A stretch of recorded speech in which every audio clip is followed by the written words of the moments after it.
I'll take you for a ride on the devil's ship. I'll take you for a ride where you sink or swim. Now come with me and let this story begin. Ben Simon, bienvenue Merci. au podcast. Merci. C'est fun de t'avoir ici. J'ai juste entendu des bonnes choses sur toi. Ben, c'est, mon Dieu, tant mieux. Ouais, Bon ta gérante Oui. me dit les meilleures choses de toi, ça fait des... Ben oui, tu l'as reçu il n'y a Ouais. pas longtemps. Ouais, mais même avant ça, Ok. elle me disait des bonnes choses. Mon ami JC Surrett Oui. me dit, tout le monde qui parle de toi dit que tu es vraiment fin, tu es un super bon gars. Oh, ouais, Seigneur, tu me mets de la pression. Non, mais je veux dire, ça c'est bon, que le monde te connaît pas comme un asshole. Ouais. Tu vois, comme lui, c'est pas la même chose. Lui, le Ah monde, non? Lui, sa réputation, c'est pas terrible. c'est assez terrible. Ah oui. Il travaille sur ça maintenant, il travaille à l'améliorer. Ben, moi, à date, tout va bien, là. Ouais. Tu sais, fait que. Tiens pas trop proche de lui, puis ça va aller. Non. OK, c'est bon. Ouais. Puis comment est-ce que tu trouves jusqu'à date le festival? T'as-tu fait quelque chose ou c'est juste pour le gala que... À date, moi, je me suis tellement concentré sur le gala. Quand ils m'ont offert d'animer un gala, je savais que ça allait demander beaucoup de travail, puis je savais que ça allait demander beaucoup d'énergie, puis de temps de réflexion, tu sais, parce que j'ai quand même pas eu beaucoup de temps. Tu sais, d'habitude, je pense que d'habitude, les animateurs de gala le savent beaucoup plus tôt dans l'année. Ouais. Puis, parce que, tu sais, exemple, moi, je me rappelle, là, quand moi, je faisais des galas, il y avait des auditions en février, là, donc, tu sais, la machine partait beaucoup plus tôt que cette année. Mais avec la pandémie, tout ça, tu fais juste tellement t'ajuster puis t'adapter depuis 1 an et demi. Donc, je savais que j'avais pas beaucoup de temps. Puis je savais que moi, ça me prend beaucoup de temps écrire des choses. Mes idées me viennent vite, mais pour les développer sur scène, tu sais, moi, je travaille juste sur scène. J'écris pas sur papier. J'ai pas de... Donc, j'ai besoin de scène. J'ai besoin de temps de scène pour travailler mes choses. Donc, Alors, tout ce que tu as pensé à faire sur le gala, est-ce que tu testes ça maintenant sur la scène ou tu essayais de tester ça pendant quelques semaines? Oui. Moi, j'ai été chanceux quand les shows ont pu recommencer, quand les salles ont ouvert il y a quelques semaines, quelques mois. Moi, ma prod avait, ma gérante, il avait bien anticipé le retour. Donc, j'ai commencé à faire des shows dès que ça a réouvert. Puis, fait que j'ai eu beaucoup d'opportunités pour roder puis pour travailler mes numéros que je vais faire dans le gala, mes animations. Donc, puis tu vois, on a eu notre rodage la semaine passée. À Laval, on fait un show. Oh, j'étais là vendredi, moi. Ouais, c'est ça. Ouais. Ben, ils font un show avec les animateurs puis les invités. Puis ça a été 10 fois en haut de mes attentes. Donc là, en ce moment, c'est juste de l'attente, c'est juste du être prêt puis être en forme. Puis il y a plus, tout est fait. Oh, mais ça, c'est bon. Ouais. Comment est-ce que tu as vécu la pandémie, toi? Est-ce que tu écrivais beaucoup? Tu pensais beaucoup? Tu faisais quoi pour penser à quelque chose d'autre? Ben, moi, j'ai eu une pandémie spéciale parce que j'ai eu un enfant pendant la Oh, pandémie. OK. Félicitations. Merci. Ma blonde est tombée enceinte l'été passé. Donc, tout a arrêté comme en mars-avril. Avril, mai, tout a comme arrêté. Puis en juin, je pense, juillet, j'apprenais que j'allais être père.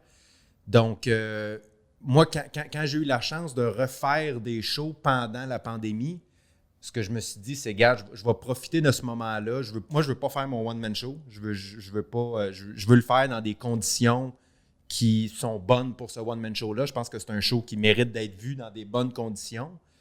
Fait que je me suis dit, en attendant, je vais faire tous les shows que je peux, mais je vais écrire complètement du nouveau matériel. Je vais juste faire 1 heure de nouveau matériel. Puis là, avec l'expectation l'anticipation d'être père, tout ça, c'est devenu une source d'inspiration extraordinaire. Pour cette heure que tu voulais créer. Ouais, c'est ça. Donc, j'ai fait ça, moi. Pendant 1 an, j'ai pris soin de ma blonde qui était enceinte, puis j'ai pensé à du matériel pour du nouveau matériel que je me dis, garde, je sais pas ce que ça va donner, je sais pas. Peut-être qu'après 1 an, je vais juste arrêter de le faire. Peut-être qu'on va le capter. Peut-être qu'il y a un 15 minutes là-dedans qui va survivre à la pandémie et que je vais continuer à faire. Puis tu vois, c'est un peu tout ça qui est arrivé parce que quand mon one-man show a recommencé, quand ma tournée a recommencé, il fallait que j'adapte mon spectacle parce que ça faisait 1 an et demi que je ne l'avais pas fait. Puis je venais d'avoir un enfant, je voulais en parler dans le spectacle. Fait que j'ai pu aller piger dans ces bits-là que j'avais écrits pendant la pandémie pour les mettre, pour les greffer au one-man show. Alors, le one-man show, maintenant, c'est adapté. Puis ce n'est plus le one-man show que tu avais avant. C'est ça, version 2.0. Ouais, il y a des petits changements, mais la grosse majorité, je te dirais 95% est resté pareil. Puis pas par paresse ou parce que j'avais pas le goût de le changer, mais parce que quand la tournée a recommencé, il a fallu évidemment que j'écoute mon show. Moi, je filme toutes mes shows. Fait qu'il a fallu que je le réécoute parce que je m'en souvenais plus. Ça faisait 1 an et demi que je l'avais pas fait. Fait que je me rappelais évidemment de quoi je parlais, je me rappelais des bits, mais des subtilités, des petites jokes à gauche et à droite que tu rajoutes pendant la tournée. Ouais, t'oublies tout ça. Ben non, c'est sûr. T'sais, on fait pas d'humour pendant 1 semaine, puis tu perds tes repères. Fait qu'il met 1 an et demi. Puis en l'écoutant, je me suis rendu compte à quel point il était vraiment encore très d'actualité selon moi, puis que j'avais rien à changer. J'ai changé une couple de petites choses, il y a une couple de bits là, que j'étais comment ça. Tu sais, quand tu montes 1 heure, puis des fois, il y a comme un 3 minutes que tu te dis, regarde ça, je vais le laisser comme ça pour l'instant, là, puis un jour, je vais le changer. Ouais. Puis 3 ans après, tu ne l'as pas changé.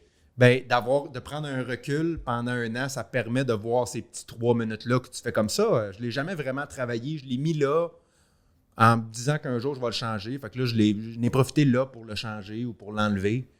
Mais 95% du show, là, je l'écoutais puis je me disais comme Colin, ça marche encore, c'est encore bon, je le trouve encore drôle. Tout le monde rit encore, tout le monde. Oui, tout ce que je dis dedans, je le sens encore, j'ai encore envie de le dire. Il y a juste évidemment le bout sur ma fille que j'ai changé, que j'ai ajusté, puis quelques autres petits bits aussi là, que j'ai modifiés, soit dans le texte ou la façon que je le joue, mais la grosse majorité est pareille. Puis, qu'est-ce que tu penses? Tu penses capter ça bientôt ou tu vas attendre que tout réouvre à full dans 1 an et là, tu le captes vraiment bien? Ben moi, je veux le capter. Je veux le capter dans une belle condition, mais de toute façon, tu sais, moi, quand la pandémie a frappé, quand tout a arrêté, excuse. Moi, je savais pas qu'est-ce qu'il faisait, ouais. Parce que, maintenant, ça, je comprends, ça veut dire rapproche-toi du micro, mais au début, ça veut dire arrête de parler. Oui, c'est un secret. Mais là, je fais-tu l'entrevue ou j'arrête de parler? C'est bon, c'est des secrets. Pourquoi Ouais, non, c'est ça. Qu'est-ce que tu fais là? Mais, qu'est-ce que je disais? Oui, c'est ça, c'est que quand la pandémie a frappé, moi, je venais tout juste de lancer mon deuxième one-man show, je venais tout juste de le lancer. Donc, moi, j'avais 2 ans de tournée bookée là, quand tout ça a frappé. Fait que là, moi, je veux reprendre le beat, je veux retourner dans ma tournée. Donc, tu sais, puis moi, je vais faire ce show-là jusqu'à temps que j'ai l'impression que moi, j'ai passé à autre chose ou que j'ai le goût de dire autre chose. Pour l'instant, j'aime encore beaucoup le faire. Puis je me suis pas mis de date. T'sais, moi, je me mets pas de date. Moi, mon premier puis mon deuxième one-man show, je les ai enlignés. Il n'y a pas eu de break entre les deux. T'sais, même j'ai fait la dernière du premier puis la première du deuxième one-man show le même soir. Oh! T'sais, j'ai fait comme back-à-back ça, direct. C'est cool. Ouais, c'était cool. C'était une belle soirée, ça. Puis, fait que je vais faire ça, moi, pour toutes mes one-man shows. C'est ça que je veux faire. T'sais, moi, je veux pas faire de break. Je veux pas prendre 1 an entre 2 one-man shows. Je veux les enligner. Je veux donner le plus de matériel possible aux gens qui me suivent.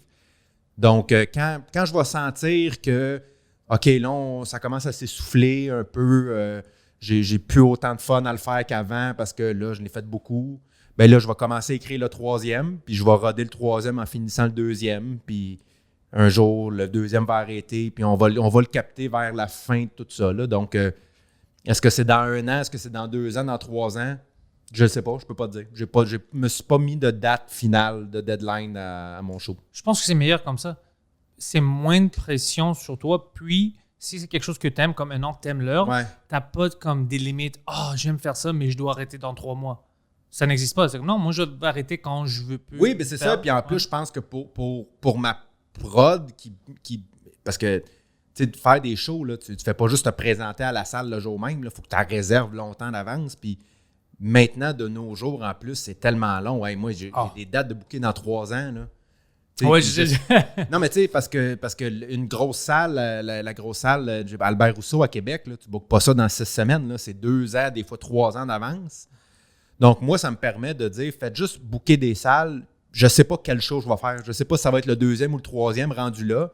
Mais il n'y aura pas de break. Fait que fais juste booker. Ça, j'aime ça. Puis moi, je vais arriver avec un show. Est-ce que ça va être le 2e, le 3e? On verra. Mais fait que ça me permet juste de ne pas avoir à me casser la tête. Parce que moi, j'aime beaucoup mon métier. C'est ma passion. Mais tout ce qui entoure, toute la vente de billets, puis la production, puis les cibles, tout ça, là, ça me stresse. Je ne veux pas penser à ça. Moi non plus.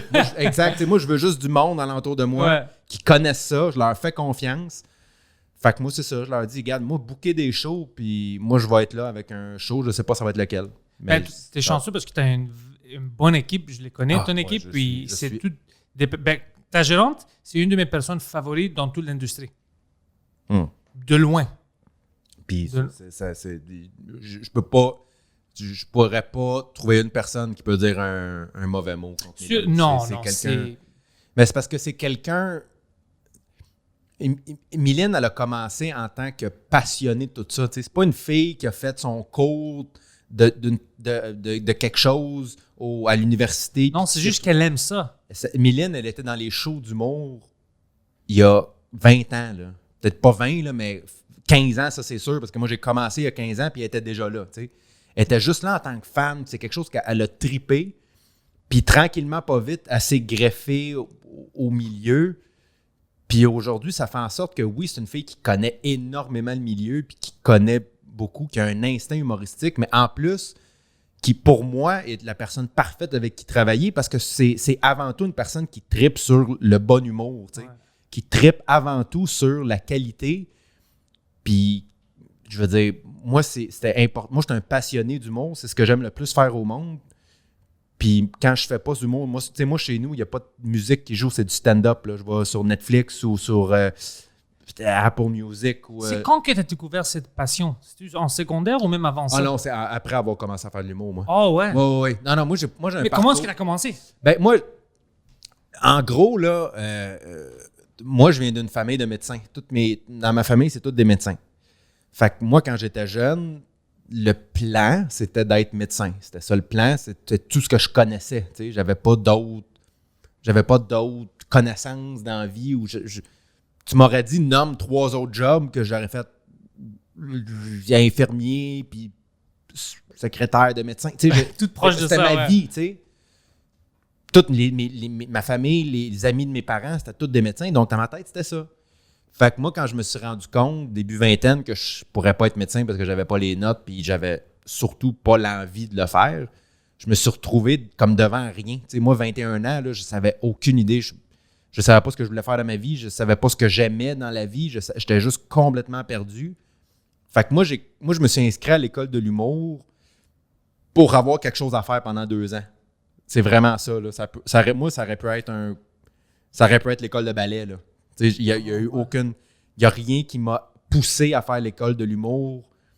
Je savais que j'ai toujours été quelqu'un qui avait un esprit drôle, que j'étais capable de faire des jokes, mais j'étais pas le comique, j'étais pas le clown de la classe, j'étais pas le class clown, zéro, moi. Puis j'étais même très gêné. Puis moi, quand j'ai été accepté à l'école de l'humour, je me suis dit, bon, ben là, regarde, j'ai 2 ans où je vais rencontrer des gens, je vais côtoyer du monde le fun.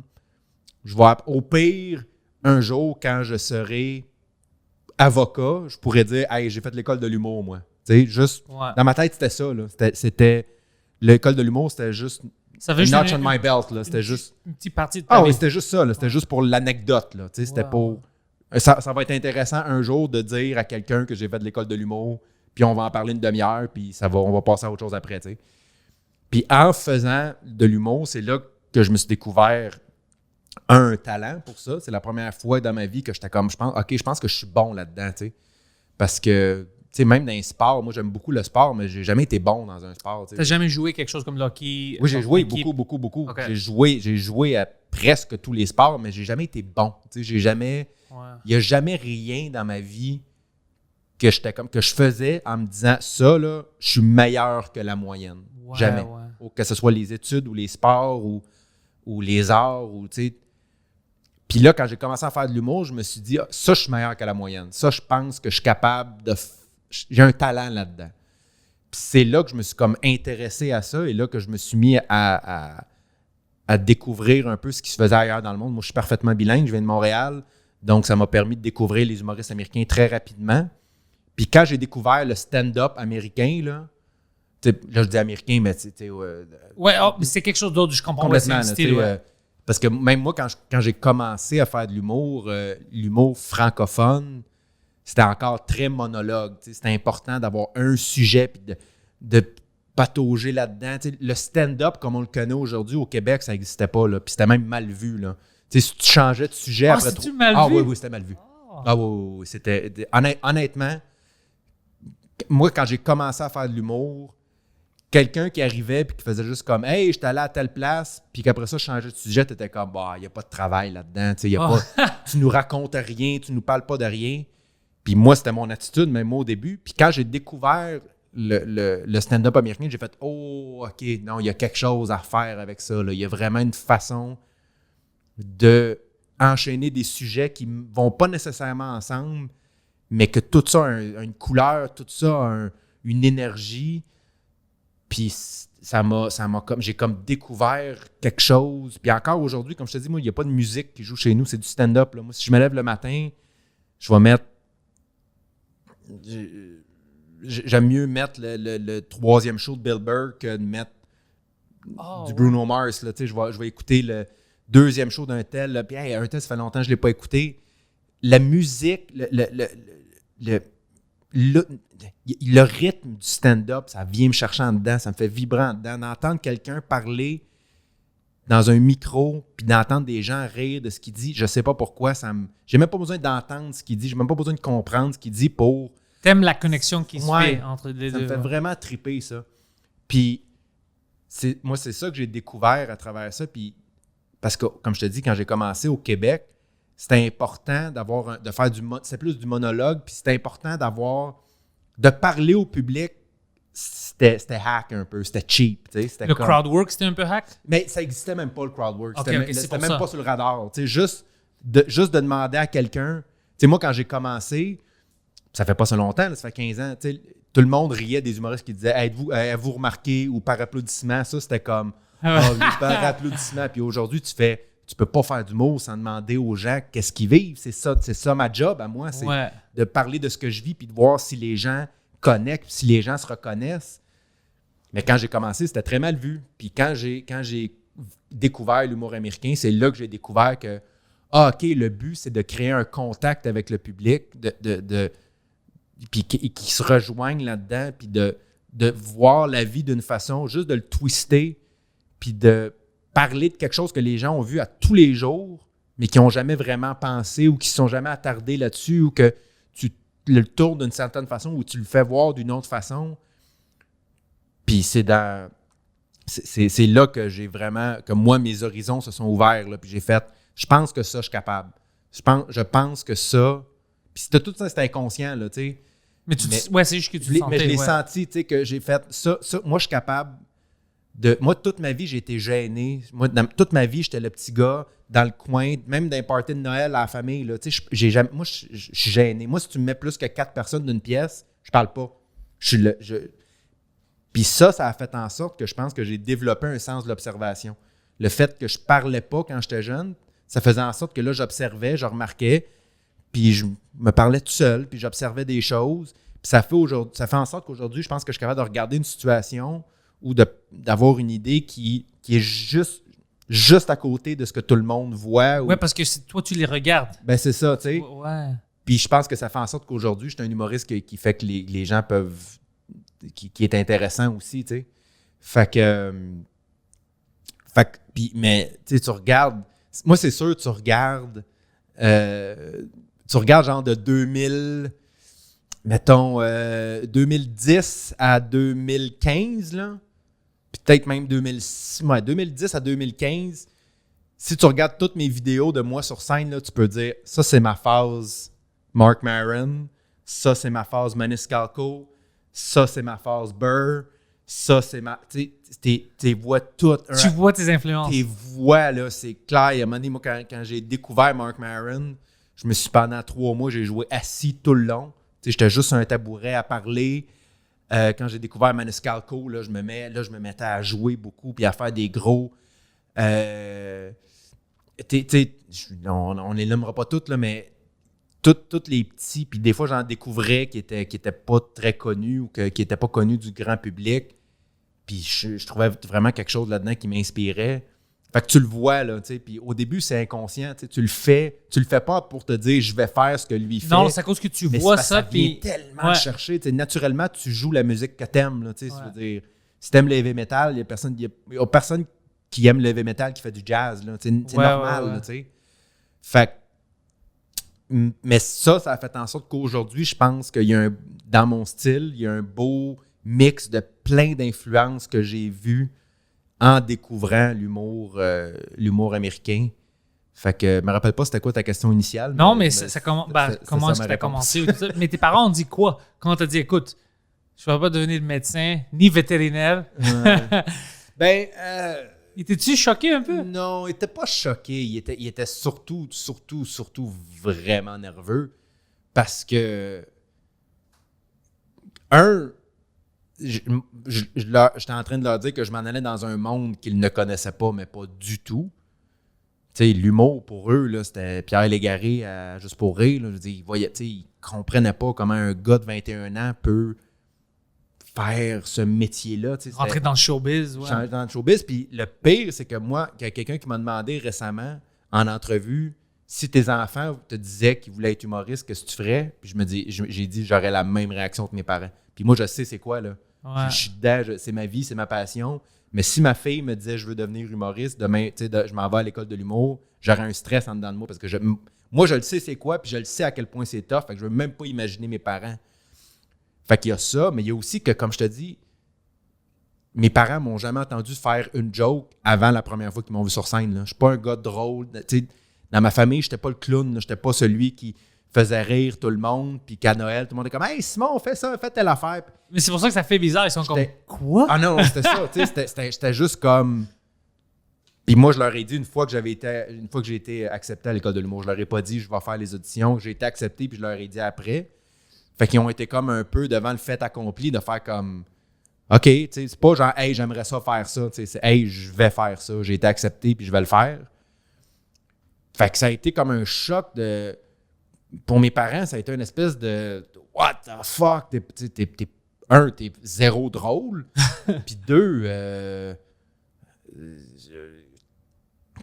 on est tous des médecins. C'est quoi qui t'a influencé de faire ça? C'est ça, c'était juste un gros what the fuck qui était comme. Puis là, penses-tu peut-être que c'était une phase? Une bonne question, je sais pas. On n'en a jamais vraiment reparlé parce que avec les années, ils ont comme. Tu sais, il y a eu plusieurs phases d'acceptation, tout ça. À un moment donné, ils ont juste accepté que j'aimais ça, faire ça. Ouais. Après ça, ils ont accepté que Colin, je pense qu'il y a un talent là-dedans. Puis, tu sais, il y a eu plusieurs moments dans ma carrière qui ont aidé à ce qu'aujourd'hui, tu sais, mon père, il vient voir toutes mes shows. Ah oui, ils sont habitués puis ils sont heureux. Mais ça a été long, tu sais, avant que mon père puisse assister à un de mes spectacles. Ça a été long, là, parce qu'il y avait comme une espèce de stress. Puis même encore aujourd'hui, là, il est comme... Ça le stresse vraiment beaucoup. T'sais. De te voir, il est nerveux. Parce que, tu sais, genre, il a peur que j'aie un blanc ou il a peur... Puis j'arrête pas de dire, pas s'il y a un blanc. Ça fait 15 ans que je fais ça. Là. Je m'en sors. Là, je suis capable. Là, puis même si le public est mollo, si le public est pas terrible, je suis capable. Là, je sais ce que je fais. Mais...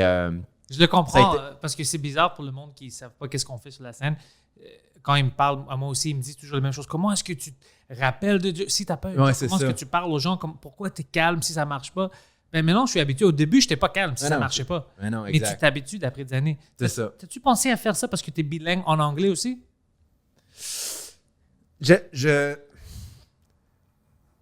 Peut-être qu'un jour, je vais le faire. Mais en ce moment, je ne ressens pas le besoin de le faire. Comme besoin, juste par curiosité, comme... Ben, c'est ça l'affaire. C'est que je me le suis souvent demandé, puis Mylène m'en parle souvent aussi, parce que c'est ça, tu sais, je suis parfaitement bilingue, j'ai pas vraiment d'accent en anglais, je suis capable de... Je serais capable d'en faire sans problème. Mais moi, si je fais quelque chose, je le fais pour de vrai ou je le fais pas. Ah ouais, alors t'sais. si tu fais ça, ça doit être Moi, vraiment... C'est ça, ouais, c'est même chose pour, concentre. quand le monde me demande, il y a beaucoup de gens qui m'écrivent, des fois des Français qui m'écrivent en disant comme, hey, ton style pourrait fonctionner en France, puis tout le monde est comme, tu sais, au pays, vas-y 6 mois, puis je suis comme, non, moi, si je vais en France un jour, c'est avec un billet d'aller, pas de billet de retour.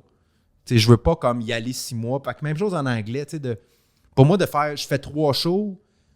Après 3 shows, soit que je suis juste content parce que ça a bien été, ou soit que je suis démoli parce que ça n'a pas bien été.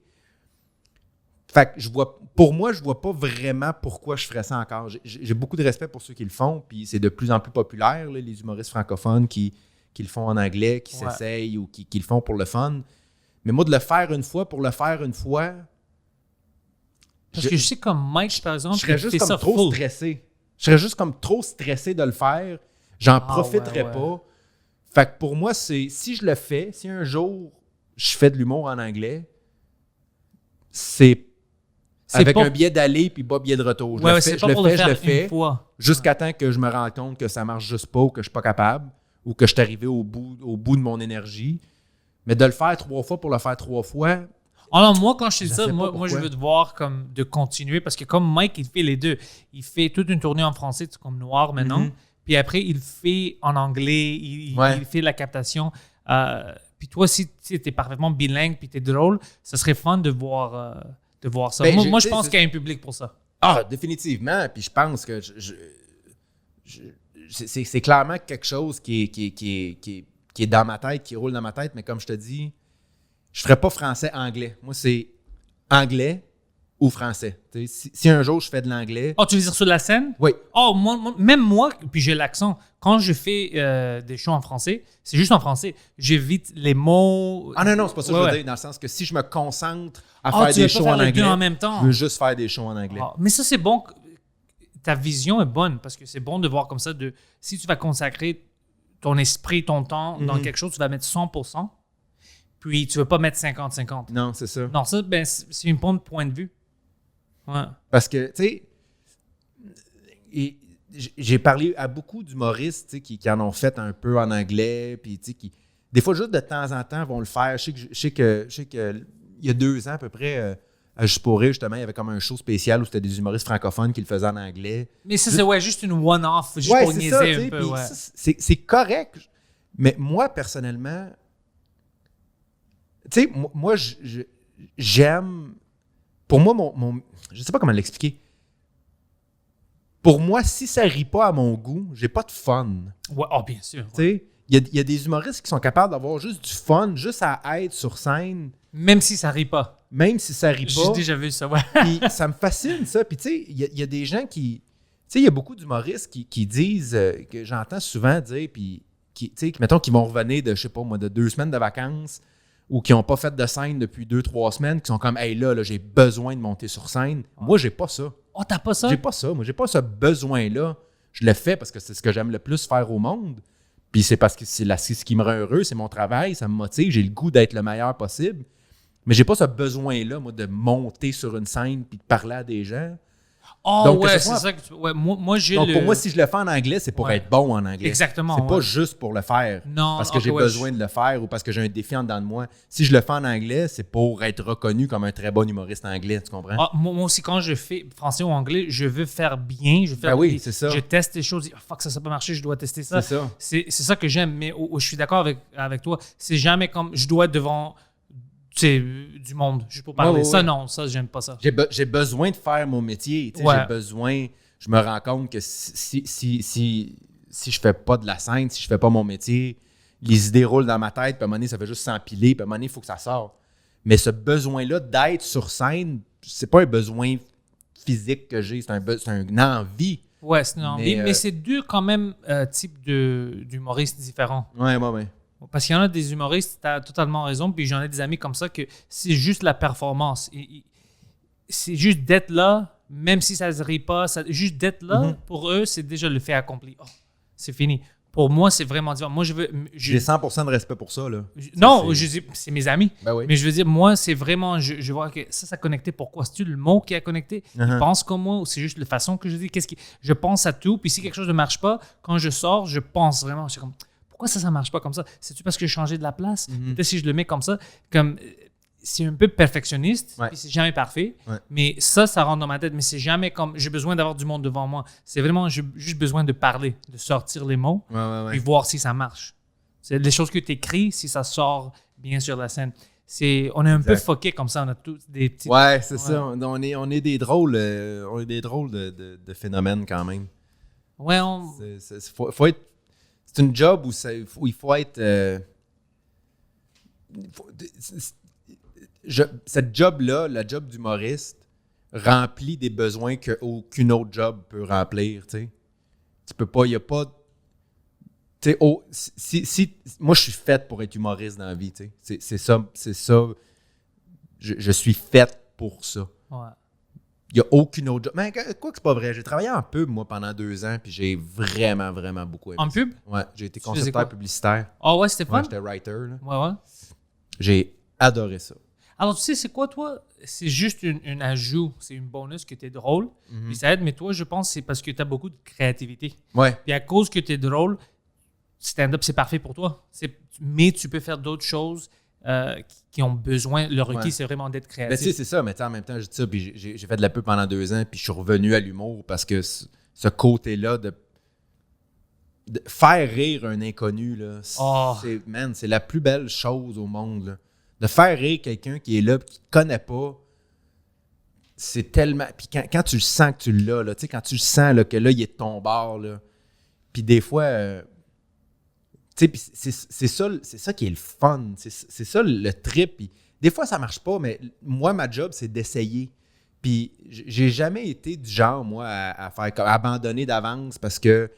Tu sais, il y a quelque chose qui revient souvent en humour, c'est quand il dit « Ah, il y a beaucoup de têtes blanches, tu sais, c'est beaucoup de vieux. » Fait que, attends, je suis comme « OK, on va... » C'est sûr, c'est un contexte différent, mais moi, ma job, ça reste quand même de les faire rire. Ces gens-là, ils sont là pour ça. C'est mon... Tu sais, je suis pas là pour moi, je suis là pour eux.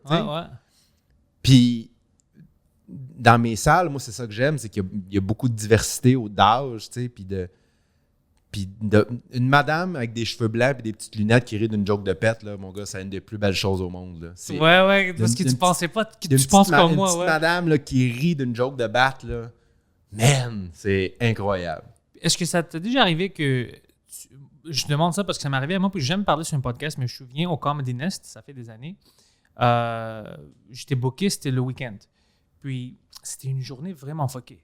Toutes des mauvaises nouvelles, j'étais presque en dépression. Rien marchait cette journée-là.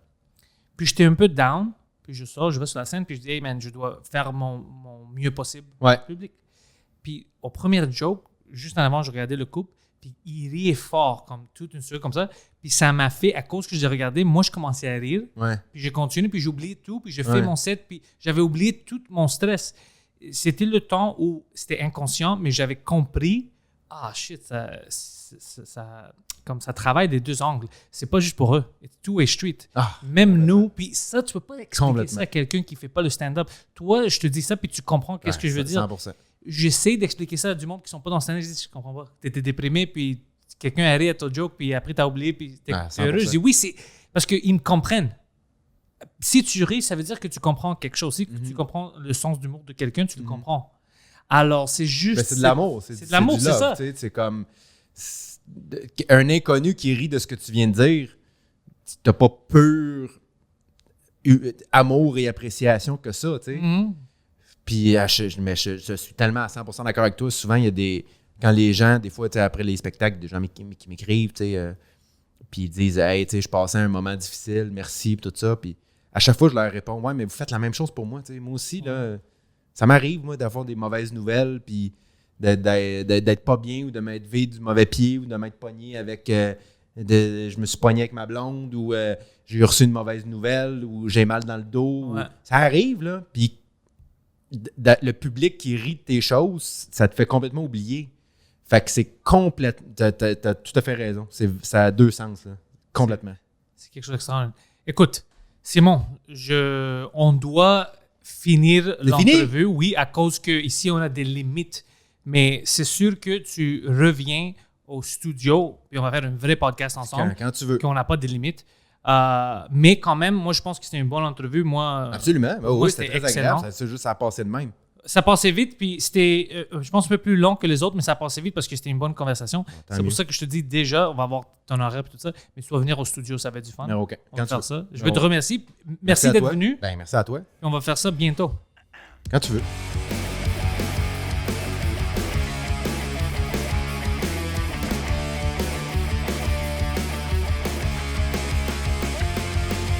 Welcome everybody to the thoughts in my head. All my confessions are the latest trend. I'll post them on my feed for you all to read.